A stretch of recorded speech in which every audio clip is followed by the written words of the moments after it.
Hello, ಇದು ನಿಮ್ಮ PJV. ದಯವಿಟ್ಟು ಈ ಕ್ರಿಯೇಟಿವ್ ಕಾರ್ನರ್ ಲೈಕ್ ಮಾಡಿ, ಶೇರ್ ಮಾಡಿ, ಸಬ್ಸ್ಕ್ರೈಬ್ ಮಾಡಿ. ಶಿಕ್ಷಣ ಕ್ಷೇತ್ರದಲ್ಲಿ ಮತ್ತು ಕೌನ್ಸಿಲಿಂಗ್ ಕ್ಷೇತ್ರದಲ್ಲಿ ತಮ್ಮ ಪ್ರತಿಭೆಯನ್ನು ಗುರುತಿಸಿರುವ ಫಾದರ್ ವಿನೋಜ್ CM ಅವರನ್ನು ಈ ದಿನ ಆಲಿಸೋಣ. ನನ್ನ ಆತ್ಮೀಯ ಪೋಷಕರೇ, ನನ್ನ ನೆಚ್ಚಿನ ಮಕ್ಕಳೇ, ನಿಮಗೆಲ್ಲರಿಗೂ ವಂದನೆಗಳು. ಒಂದು ಕೊರೋನಾ ವೈರಸ್ ತಂದಿಟ್ಟಂತಹ ಸಮಸ್ಯೆಗಳ ನಡುವೆ ನಾವೆಲ್ಲ ಸಿಕ್ಕಾಕೊಂಡಿದ್ದೇವೆ. ಆದರೆ ಈ ಸಮಸ್ಯೆಯು ನಮಗೆ ಬದುಕಿನ ಒಳ್ಳೆಯ ಪಾಠಗಳನ್ನು ಕಲಿಸಿವೆ. ಆದರೆ ಲಾಕ್ಡೌನಿನ ಸಡಿಲಿಕೆಯ ಈ ಮೊದಲ ದಿನಗಳಲ್ಲಿ ಅನೇಕ ಸಮಸ್ಯೆಗಳನ್ನು ಸಹ ನಾವು ಹೊಸದಾಗಿ ನಮ್ಮ ಕಣ್ಮುಂದೆ ಕಾಣ್ತಾ ಇದ್ದೇವೆ. ಎಷ್ಟೋ ಮಂದಿ ತುಂಬ ಸಹನೆಯಿಂದ ಉದ್ದುದ್ದದ ಸಾಲುಗಳಲ್ಲಿ ನಿಂತು ಮದ್ಯಕ್ಕೋಸ್ಕರ ಕಾಯ್ತಾ ಇದ್ದಾರೆ. ಅದು ತಗೊಂಡವರು ರಸ್ತೆಗಳಲ್ಲಿ ಬೀಳ್ತಾ ಇದ್ದಾರೆ.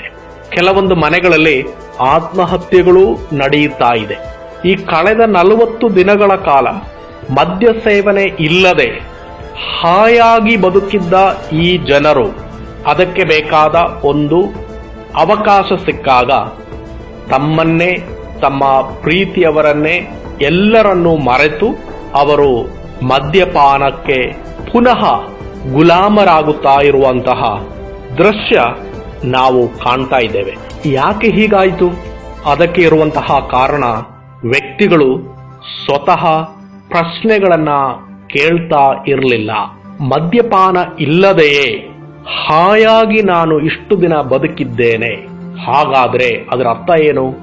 ಮದ್ಯಪಾನ ಇಲ್ಲದೆ ಇನ್ನ ಮುಂದೆಯೂ ನನಗೆ ಸುಖಕರವಾಗಿ ಬದುಕಬಹುದು, ನನ್ನ ಕುಟುಂಬದವರೊಂದಿಗೆ ಸಂತೋಷದಿಂದ ಬದುಕಬಹುದು, ನನಗೂ ನನ್ನ ಕುಟುಂಬದವರಿಗೂ ನೆಮ್ಮದಿ ಮತ್ತು ಸಮೃದ್ಧಿ ಇದರಿಂದ ಸಿಗತ್ತೆ ಎನ್ನುವ ಉತ್ತರಗಳನ್ನ ಕಂಡುಹಿಡಿಯಲು ಬೇಕಾದ ಪ್ರಶ್ನೆಗಳನ್ನ ಸ್ವತಃ ಕೇಳಿಕೊಳ್ಳದೆ ಮದ್ಯಪಾನದ ಸೌಲಭ್ಯ ಸಿಗದೇ ಇರುವುದರ ಕುರಿತಾಗಿ ಮಾತ್ರ ಆಲೋಚನೆಗಳನ್ನು ಮಾಡಿ ಈ ಲಾಕ್ಡೌನಿನ ಅವಧಿಯ ಮುಗಿಯುವಾಗ ನನಗೆ ಯಥೋಚಿತವಾಗಿ ಅದನ್ನ ಸೇವನೆ ಮಾಡಬಹುದು ಅನ್ನುವ ಲೆಕ್ಕಾಚಾರದಲ್ಲಿ ಇವರೆಲ್ಲ ಮುಳುಗಿದ್ರು.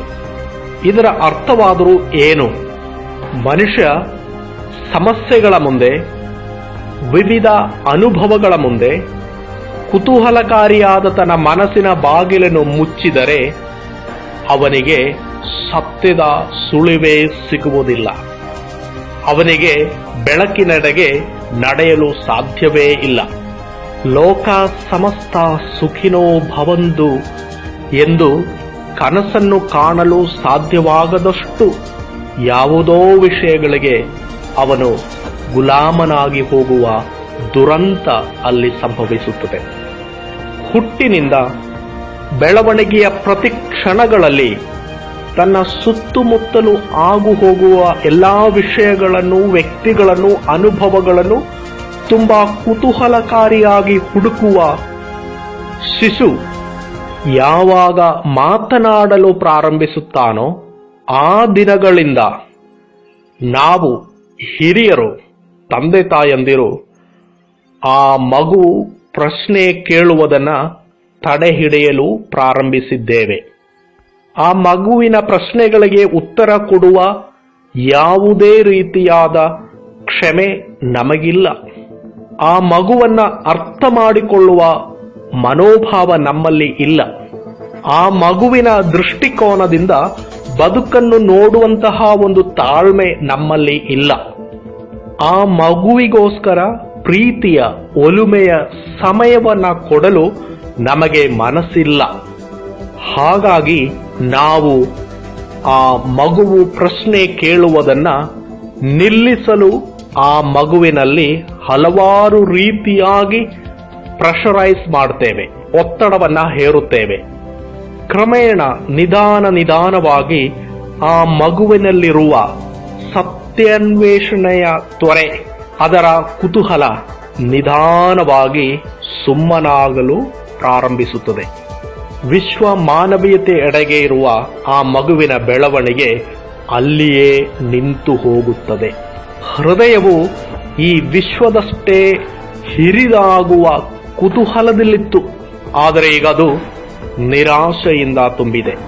ಸಮಾಜವು ಹಿರಿಯರು ಹೇಳಿಕೊಟ್ಟಂತಹ ತಪ್ಪಾದ ಬದುಕಿನ ಶೈಲಿಗಳನ್ನು ಸರಿ ಎಂದು ಅದು ತಿಳಿದುಕೊಳ್ಳುತ್ತದೆ. ಹಾಗಾದರೆ ಒಬ್ಬ ಮನುಷ್ಯ ಪಾಠ್ಯ ಪುಸ್ತಕಗಳಿಂದ ಏನನ್ನು ಕಲಿಯುವುದಿಲ್ಲವೇ? ಪರೀಕ್ಷೆಗಳಿಗೋಸ್ಕರ, ಉದ್ಯೋಗಗಳಿಗೋಸ್ಕರ, ಆರ್ಥಿಕವಾದ ಸ್ವಾವಲಂಬನೆಗಳಿಗೋಸ್ಕರ ಕಲಿತಾನೆ ಹೊರತು ತನ್ನ ಹೃದಯದ ಬೆಳವಣಿಗೆಗೋಸ್ಕರ, ತನ್ನ ವ್ಯಕ್ತಿತ್ವದ ಬೆಳವಣಿಗೆಗೋಸ್ಕರ ಏನನ್ನೂ ಕಲಿಯುವುದಿಲ್ಲ. ಮಾಸ್ಕ್ ಹಾಕೊಳ್ಳಿ, ಆರೋಗ್ಯದ ಮುನ್ನೆಚ್ಚರಿಕೆಗಳನ್ನ ತಗೊಳ್ಳಿ ಅಂತೇಳಿ ಸರ್ಕಾರ ಬೊಬ್ಬೆ ಇಡ್ತಾ ಇದ್ರು ವಿದ್ಯಾವಂತರು ಅದನ್ನು ಕಿವಿಗೆ ಹಾಕೊಳ್ಳುವ ನಿಟ್ಟಿನಲ್ಲಿ ಇಲ್ಲ. ಚಾಟಿಯ ಹೊಡೆತಕ್ಕೆ ಹೆದರಿ ಪಾಲಿಸ್ತಾರೆ ಹೊರತು ಅದು ತಮ್ಮ ಮನದಾಳದಿಂದ, ಮನದಟ್ಟಾಗಿರುವುದರಿಂದ, ತಿಳುವಳಿಕೆ ಆಗಿರುವುದರಿಂದ, ಇದು ಸತ್ಯ ಅನ್ನುವ ಅರಿವಿನಿಂದ, ಸತ್ಯದ ಮೇಲಿರುವ ಆ ಪ್ರೀತಿ ಮತ್ತು ಒಲುಮೆಯಿಂದ ಅದನ್ನು ಅನುಸರಿಸುವ ನಿಟ್ಟಿನಲ್ಲಿ ಯಾರೂ ಇಲ್ಲ. ಯಾಕಂದರೆ ಬಾಲ್ಯದಲ್ಲೇ ಸತ್ಯವನ್ನ ಹುಡುಕಿ ಸುಜ್ಞಾನವನ್ನ ಗಳಿಸುವ ಆ ಪ್ರಕ್ರಿಯೆಯನ್ನ ಕೊನೆಗೊಳಿಸಿದ್ದೇವೆ. ನೈಜವಾದವುಗಳನ್ನ ಹುಡುಕುವುದನ್ನು ನಾವು ಯಾವಾಗ ನಿಲ್ಲಿಸಿದ್ದೇವೆಯೋ, ನೈಜವಾದದನ್ನು ಹುಡುಕುವುದು ನಮ್ಮಲ್ಲಿ ಯಾವಾಗ ತೀರಿ ಹೋಯಿತೋ ಆಗನಿಂದ ನಮ್ಮಲ್ಲಿನ ಮನುಷ್ಯ ಮೃಗವಾಗಲು ಪ್ರಾರಂಭಿಸಿದ. ಅಲ್ಲ, ಮೃಗಗಳನ್ನೇ ನಾಚಿಸುವಂತಹ ಕಠೋರವಾದ ಮೃಗವಾಗಲು ಪ್ರಾರಂಭಿಸಿದ್ದ. ಹಾಗಾದ್ರೆ ಇನ್ನೇನ್ ಮಾಡಬೇಕು? ಹಿಂತಿರುಗಿ ನೋಡಬೇಕು, ಹೊಸದಾಗಿ ಪುನರಾರಂಭಿಸಬೇಕು.